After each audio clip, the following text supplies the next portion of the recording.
Afrique Université est une web TV panafricaine, universitaire et scientifique éditée à Yaoundé au Cameroun par l'Agence universitaire pour l'innovation.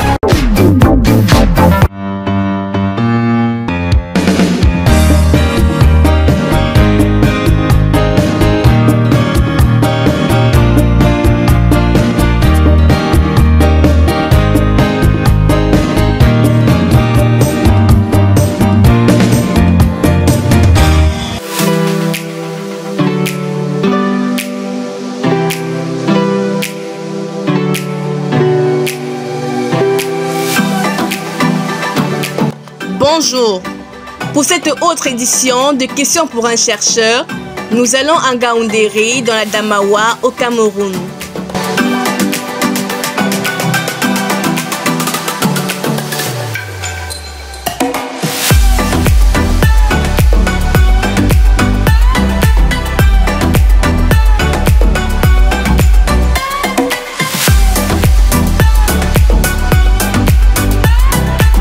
À l'université publique de cette ville se trouve l'École nationale supérieure des sciences agro-industrielles.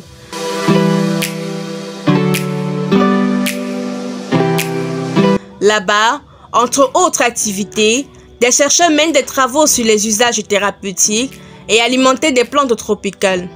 Pierre Nombosé, par exemple, y a soutenu le 15 septembre 2020 une thèse de doctorat en sciences alimentaires et nutrition. Ce travail scientifique dont le titre s'affiche sur votre petit écran démontre que le moringa, plante aux multiples vertus, est efficace pour contenir le diabète, un mal dont souffrent plus de 615 000 personnes au Cameroun selon les statistiques publiées par le ministère de la Santé publique en 2019. Pour en savoir davantage sur les objectifs, les méthodes et les résultats obtenus dans cette thèse, acceptés par le jury, nous avons rencontré le désormais Dr Pierre Nombosé, qui est par ailleurs ingénieur en technologie alimentaire à la base.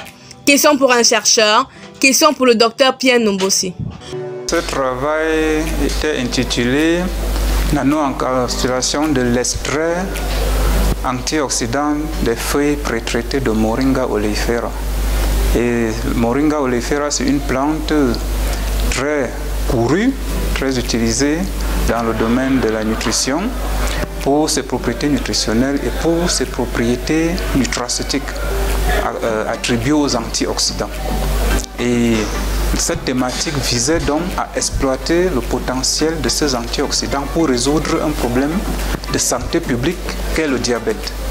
Et nous sommes pour l'instant limités au prédiabète que nous appelons hyperglycémie chronique. Et pour cela, il a d'abord fallu optimiser l'extraction de ces antioxydants parce qu'ils se trouvent dans la feuille de moringa, mais il faut aller les chercher.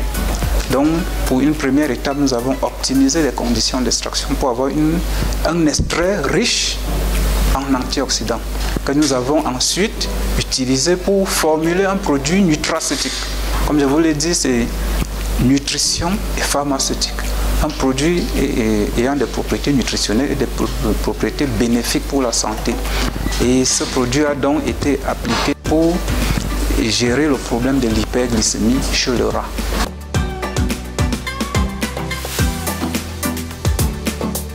Nous avons réussi à déterminer déjà les conditions optimales dans lesquelles on peut obtenir un extrait de moringa à fort potentiel antioxydant. Pour cela, nous avons déterminé l'âge optimal, le solvant approprié, et les conditions de traitement post-récolte appropriées également.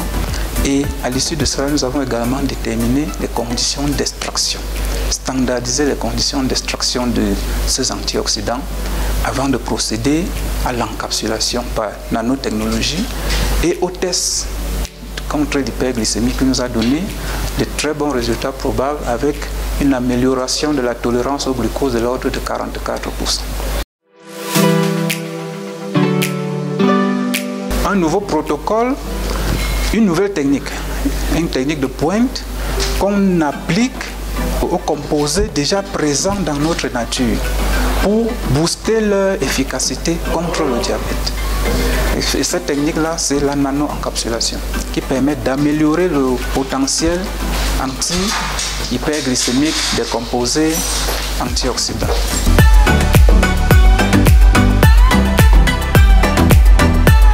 Pour l'instant, les résultats de la thèse ont déjà été en partie valorisés à travers des publications dans les revues, dont les journaux à comité de lecture.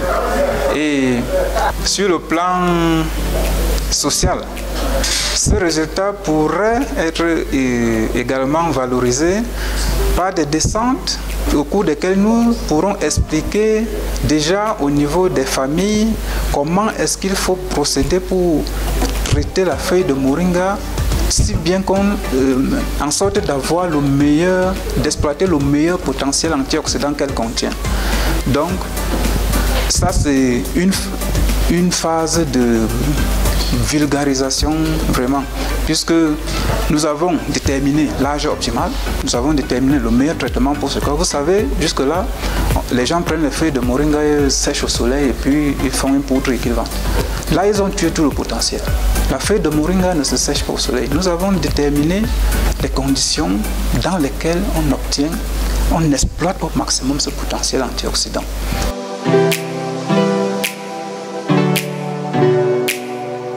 Une bonne partie de ces travaux est destinée à l'industrie et normalement, justement au niveau de l'encapsulation. Ce n'est pas une technique vulgaire. Pour cela, les industriels, s'ils sont intéressés, peuvent s'approcher de nous et s'approprier cette technique et voir comment mettre en place des équipements et des protocoles pour la production effective de ces nanocapsules anti-hyperglycémie. Notons que vous pouvez trouver en ligne plusieurs articles scientifiques publiés par le Dr Nombose sur le moringa et ses propriétés. Celui-ci par exemple est en accès libre. Il est publié en 2017 dans le numéro 2 du volume 5 de la revue American Journal of Food Science and Technology. Par contre, le tout dernier où le Dr Nombose apparaît comme deuxième auteur a été publié en 2020 dans le Journal of Food Processing and Preservation. Et il faut payer pour avoir accès à ce fruit de la recherche. Une recherche qui vient confirmer tout le bien qu'on pense de l'École nationale supérieure des sciences agro-industrielles de l'Université de Gaoundéré.